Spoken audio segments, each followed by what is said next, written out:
Puji Tuhan, haleluya, salam sejahtera bagi Bapak Ibu, Saudara, keluarga GPDI El Shaddai Magelang. Hari ini kita kembali menerima sukacita dari Tuhan untuk dapat kembali dikuatkan melalui renungan 79. Kita telah tiba pada pembacaan 2 Raja-Raja pasal 21. Hari ini kita akan bersama-sama membaca. Saya akan membacakan 2 Raja-Raja 21 ayat 2. Kita akan belajar dari kehidupan seorang raja yang bernama Manasye.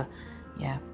2 Raja-Raja 21 ayat 2. Ia melakukan apa yang jahat di mata Tuhan sesuai dengan perbuatan keji bangsa-bangsa yang telah dihalau Tuhan dari depan orang Israel. Ya, Bapak Ibu, kita para raja-raja itu mencatat ya kehidupan para raja-raja dan kita bisa belajar dari mereka.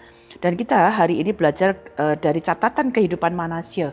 Dia dicatat sebagai seorang raja yang paling jahat dari 20 raja Yehuda ya. Dari Bapak Ibu kalau membaca 2 Raja-Raja pasal 21, di sana tercatat bagaimana dia membangun kembali bukit-bukit pengorbanan yang sudah dihancurkan, mendirikan mezbah bagi Baal, membangun patung-patung, mempersembahkan anaknya sendiri sebagai korban dalam api, kemudian menghubungi para pemanggil arwah, pemanggil roh-roh peramal, ya bahkan membangun mezbah berhala di rumah Tuhan. Ya, catatan-catatan ini tentunya sangat menyedihkan ya, karena apa yang dilakukan oleh Manasye ini adalah sesuatu yang sangat jahat dan kejahatan yang dia lakukan itu pun menjadi sesuatu yang nampak jahat ya, terlihat jahat dan tentunya menimbulkan kesedihan, bahkan ayat firman Tuhan berkata menimbulkan sakit hati Tuhan. 2 Raja-Raja 21 ayat 6 bagian yang terakhir saya bacakan. Ia melakukan banyak yang jahat di mata Tuhan sehingga ia menimbulkan sakit hatinya.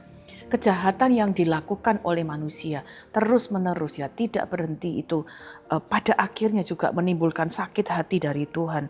Dan akibatnya ya dicatat juga di dalam 2 Raja-Raja pasal 21 ayat 11 dan 12.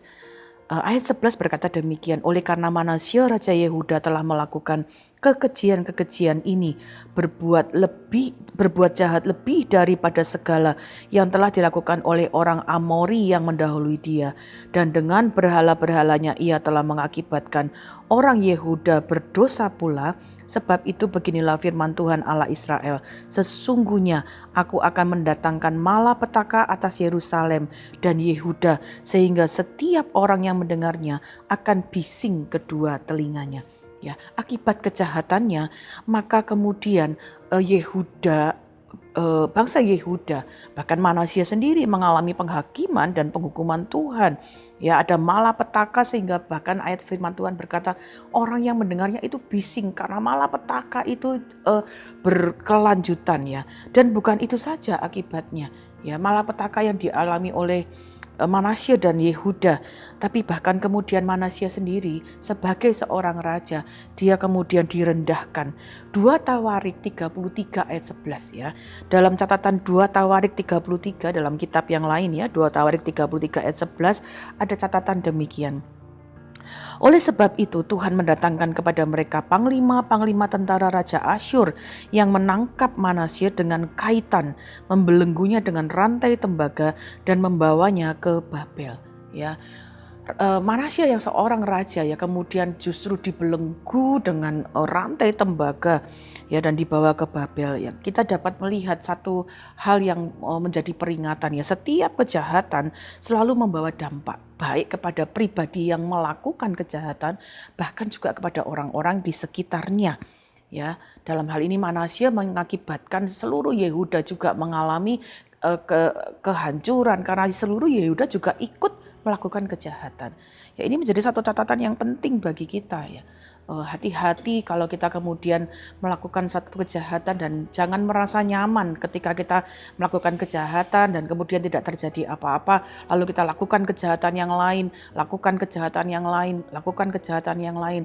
Karena pada satu waktu ya akan tetap ada dampak yang akan terjadi baik kepada kita sendiri atau kepada orang-orang di sekitar kita ya. Ini menjadi satu hal yang penting yang kita perlu perhatikan untuk hati-hati jangan sampai kita terus-menerus ada dalam perbuatan kejahatan karena akan mendatangkan akibat yang sangat mengerikan.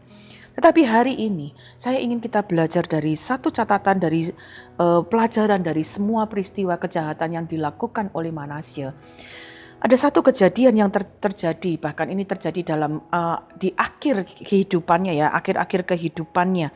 Dalam 2 Tawarik 33 ayat 12 sampai 13 mencatat, ketika Manasye mengalami semua akibat ini, dia direndahkan, dia ada dalam penjara, dia mengalami kesulitan ya. 2 Tawarik 33 ayat 12 sampai 13 mencatat demikian. Dalam keadaan yang terdesak ini, ia berusaha melunakkan hati Tuhan Allahnya. Ia sangat merendahkan diri di hadapan Allah nenek moyangnya dan berdoa kepadanya. Maka Tuhan mengabulkan doanya dan mendengarkan permohonannya. Ia membawanya kembali ke Yerusalem dan memulihkan kedudukannya sebagai raja. Dan Manasye mengakui bahwa Tuhan itu Allah. Ya. Dari semua catatan kejahatan ya, tadi bahkan di awal kita mengingat Manasye menjadi raja yang tercatat paling jahat dan kejahatannya itu lama dilakukan ya, karena dia memerintah tercatat 55 tahun memerintah di dalam kerajaan Yehuda ya. Tetapi ada satu hal yang kita bisa belajar dari semua kejahatan dan bahkan ketika dia mengalami akibatnya. Manasye kemudian sampai kepada satu peristiwa yang kita namakan sesal ya, yang menjadi tema dari renungan hari ini. Sesal itu berarti satu perasaan tidak senang ya, perasaan kecewa karena sudah melakukan satu hal yang tidak baik. Ya di dalamnya ada dosa, kesalahan atau kejahatan. Nah, peristiwa ini, keadaan inilah yang tercatat terjadi pada Manasye. Setelah semua kejahatannya, setelah dia dalam akibat-akibat dari kejahatannya, di dalam keadaan terdesak, kemudian dia timbul rasa sesal. Ya, itulah yang kemudian membawa dia berdoa. Ya, tadi kita sudah mencatat membaca bersama. Dia melunakkan hati Tuhan dan Tuhan mendengarkan doanya. Ya. Nah, dari rasa sesal yang timbul pada Manasye, saya ingin kita mengambil 2 pelajaran yang penting ya dari semua pengalaman-pengalamannya, kejahatannya, kejatuhannya, rasa sesal yang dia alami. Ada 2 hal yang kita bisa pelajari dari kehidupan Manasye. Yang pertama adalah berpikir sebelum sesal ya. Manasye menyesal ya ketika dia mengalami kejatuhan, dia mengalami rasa sesal setelah dia mengalami malapetaka atas segala kejahatannya. Akan sangat baik kemudian kita mengambil pelajaran dari hal ini. Mari kita kemudian sungguh berhati-hati dalam semua perilaku kita, dalam semua tindakan kita. Mari kita berpikir dengan baik sebelum kita sesal atas semua perilaku atau kejahatan yang kita lakukan. Ada satu ajakan, mari kita mempertimbangkan perbuatan kita dengan baik supaya kita tidak menyesal kemudian. Ya, Amsal 13 ayat 16 dalam bahasa Indonesia masa kini, ya terjemahan ini berkata demikian, orang bijaksana berpikir dahulu sebelum bertindak. Ya, jadi ada ajakan mari kita belajar dari peristiwa Manasye ini. Kita pikirkan dengan baik-baik perbuatan kita sebelum kita melakukannya. Pikirkan baik-baik kata-kata kita sebelum kita mengucapkannya. Pikirkan dengan baik-baik keputusan kita sebelum kita memutuskannya. Supaya itu tidak merugikan diri kita dan merugikan orang lain. Ya memang memerlukan usaha yang sangat kuat dari hidup kita ya untuk kita kemudian belajar supaya kita berpikir sebelum kita sesal ya. Tapi yang kedua, kita juga belajar dari Manasye. Kita bertobat setelah sesal. Apa maksudnya? Akan sangat baik secara ideal kita berpikir sebelum kita bertindak. Tapi kadang-kadang ya dalam kemanusiaan kita bisa kemudian terlanjur ya melakukan satu kesalahan atau kita terlanjur melakukan sesuatu yang tidak baik. Namun apabila kita sudah terlanjur melakukan sesuatu yang tidak baik, apabila timbul rasa sesal, segeralah bertobat. Jangan sampai penyesalan kita terlambat. Manasye beruntung dia masih punya kesempatan bertobat. Ya 2 Tawarik 33 ayat 14 sampai 16 mencatat bahwa dia punya kesempatan untuk mempertinggi kembali tembok. Dia menyingkirkan patung-patung yang tadinya dia pakai. Dia memperbaiki mezbah-mezbah. Dia mempersembahkan korban pendamaian dan korban syukur. Bahkan semua orang Yehuda disuruhnya beribadat. Masih ada kesempatan untuk dia bertobat. Nah, hari ini mari kita belajar. Kalaupun kita telah jatuh dalam kesalahan, telah terlanjur melakukan sesuatu yang jahat dan kita menyadarinya, lalu ada rasa sesal, segera bertobat. Artinya berhenti dari perbuatan jahat itu, lalu lakukan yang baik. Karena itu hari ini mari kita belajar, ya, sesal, berpikir sebelum sesal, bertobat setelah sesal. Artinya mari rasa sesal itu ada di dalam hidup kita supaya menjadi satu peringatan, satu alarm untuk kita kemudian dapat hidup dengan baik. Karena itu minta kemurahan Tuhan supaya kita mempunyai pertimbangan-pertimbangan yang baik dalam hidup kita. Amsal 3 ayat 21 sampai 26 saya bacakan dalam terjemahan bahasa Indonesia masa kini.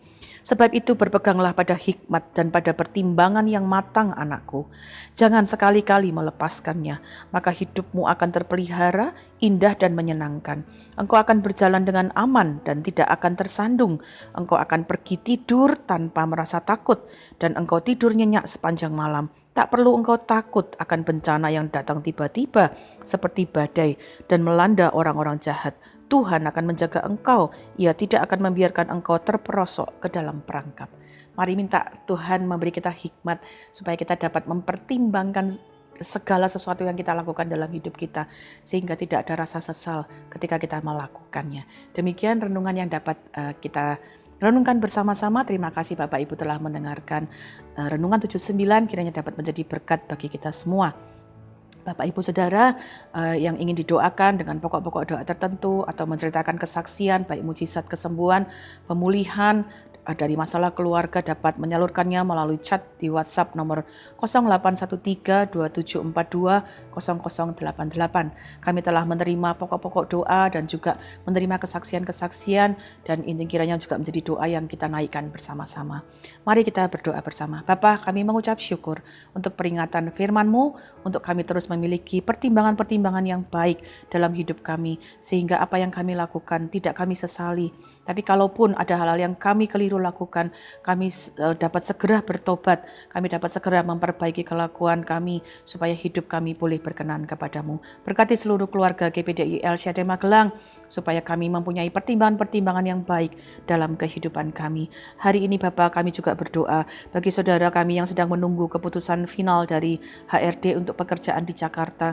Kami berdoa Engkau yang memberkati, Engkau yang membuka jalan, dan kami percaya Engkau yang akan menaruh kesempatan yang terbaik dalam saudara ini supaya dia dapat dengan kemurahan Tuhan memperoleh pekerjaan yang tepat bagi dia. Kami berdoa bagi keluarga-keluarga yang sedang dalam pergumulan, saudara-saudara kami yang dalam pergumulan baik perekonomian, kesehatan, pendidikan, karir dan pekerjaan. Tuhan yang menolong, Tuhan yang menyediakan, Tuhan yang memberikan kekuatan, Tuhan yang membela dan menyediakan yang terbaik.